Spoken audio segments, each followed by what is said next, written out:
अस्सलाम वालेकुम, ज़ूमी के चैनल पे आप सबका वेलकम है। और आज हम बनाने वाले हैं बहुत ही मज़ेदार और बहुत ही टेस्टी सी डिश और बहुत आसान, और स्पेशली बच्चों को तो बहुत पसंद है। तो चलिए शुरू करते हैं। सबसे पहले हमने प्याज लिया, उसको छील लिया, छील के काट भी लिया, और फिर हमने ली हैं शिमला मिर्च, और शिमला मिर्च को भी हमने इस तरह से दरमियाने साइज़ में काट लिया इस तरह से। तो अगर दिल करे तो तीनों, अगर आपको अवेलेबल हो तो तीनों कलर ले लें, क्योंकि बहुत अच्छे लगते हैं तीनों कलर, सब्ज़, येलो एंड रेड। तो ये सारी शिमला मिर्च हमने काट ली है। तो ये हमारी मशरूम है। मैंने एक्चुअली कैन वाली जो मशरूम है वो यूज़ की। अगर आपके पास फ्रेश हो तो आप वो भी यूज़ कर सकते हो, या और कोई वेजिटेबल ऐड करना चाहते हो तो वो भी कर सकते हो। तो पैन में हमने डाल दिया ऑयल, ऑयल में हमने डाल दिया प्याज, और प्याज को हम अब पकाएंगे, और इतना पकाएंगे कि वो सॉफ्ट हो जाए। तो फिर हमने डाल दिया इसमें चिकन। तो चिकन डाल के अब हम इसको पकाएंगे, चिकन को अच्छी तरह से। चिकन को थोड़ा टाइम लगेगा, इसलिए साथ साथ हम नमक, मिर्च और अजवाइन भी डाल देंगे। इसमें मैंने काली मिर्च और नमक ऐड किया है, और साथ मैंने इसमें हल्दी पाउडर डाल दिया है।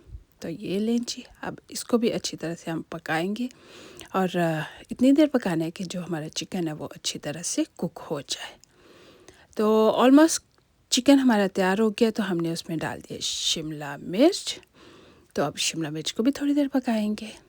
ये देखिए कितनी ज़बरदस्त कलर लग रहा है ना, बहुत ही ज़बरदस्त लग रहा है। रियली आप बनाओगे, इजी भी बहुत है और मज़ा भी बहुत आएगा। और ख़ास तौर पे ब्रेकफास्ट में आप बना सकते हो, या कहीं पार्टी वगैरह स्नैक के लिए बहुत अच्छा है। यहाँ हमने मशरूम ऐड कर दिया, और मशरूम ऐड करके अब इसको अच्छी तरह से पकाएंगे। तो अगर कहीं दावत है, लेके जाना है कुछ, तो उसके लिए भी ये रियली गुड है। तो साथ ही हमने डाल दिया इसमें टोमेटो सॉस। मैंने टोमेटो फ्रेश नहीं डाले, उसको प्यूरे करके डाला है। तो ये देखिए कितना अच्छा कलर भी उससे बहुत अच्छा आ गया ना। तो ये अब हम इसको अच्छी तरह से पकाएंगे। तो ये देखिए जी कितना ज़बरदस्त हो गया। अब हमने इसमें थोड़ी थोड़ी ऑरिगेनो डाल दिया, ताकि उससे खुशबू जो है ना और अच्छी आ जाए। और ये लें जी, ज़बरदस्त तैयार हो गई है, रेडी है। तो चलिए अब नेक्स्ट स्टेप पे जाते हैं। ये हमारे पास गार्लिक ब्रेड बगेट जो आती है ना, वो है। तो आपको पता है गार्लिक ब्रेड जो है उसके अंदर बटर ऑलरेडी लगा होता है। तो ये वाला गार्लिक ब्रेड मैंने यूज़ कर रही हूँ, और इसको फिर अब हम ना काट लेंगे मिडल से। तो जितनी आपने बनानी है बना सकते हो, लेकिन ये भी कर सकते हो आप बना के ना तो फ्रिज में रख दो, और जब दिल करे निकाल लो, या शाम को बना के रख लो। अगले दिन कोई पार्टी है या कुछ भी है तो आप आराम से इनको पकड़ के ओवन में डाल दो। या ब्रेकफास्ट स्पेशल कुछ करना है तो वो भी रात को एक दिन पहले कर सकते हो। तो फिर नेक्स्ट डे जो है ना वो आराम से ओवन में रखो और रेडी। तो ये बकेट के अंदर मैंने वो सारा जो हमने बनाया है चिकन एंड मशरूम और शिमला मिर्च से सालन, तो वो उसके अंदर अच्छी तरह से डाल देना। और ये आपकी अपनी मर्ज़ी है, जितना मर्ज़ी डालो, थोड़ा डालो, ज़्यादा डालो।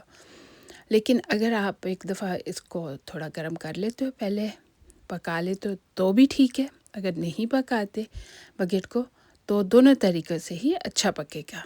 ये नहीं है कि पहले एक दफ़ा ओवन में डालो तो फिर दोबारा डालो, दोनों तरीक़ों से ही बहुत ज़बरदस्त रहेगा। खैर इसके ऊपर अब हम डाल देंगे ढेर सारी चीज़, और ये आपकी अपनी मर्ज़ी है भाई। को थोड़ी डालनी है थोड़ी डालें, ज़्यादा डालनी है ज़्यादा डालें। चीज़ है उससे फ्लेवर बहुत अच्छा आता है, इसलिए चीज़ को ढेर ढेर डालना चाहिए, ज़्यादा सारी चीज़ डालनी चाहिए।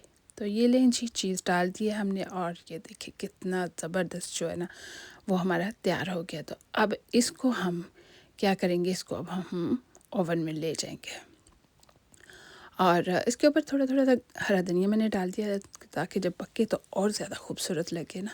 थोड़ा सा ऊपर से ग्रीन और रेड जो है ना लुक, वो आपको पता है कितनी खूबसूरत लगती है। तो ये लें जी, तैयार हो गया ज़बरदस्त। और अब आप खाएं, इंजॉय करें, बहुत ही मज़ेदार और न्यू रेसिपी है। तो चलें अब आप भी बनाएं, और मुझे ज़रूर बताएं कि आपको कैसी लगी। मिलेंगे न्यू रेसिपी के साथ। अल्लाह हाफिज़।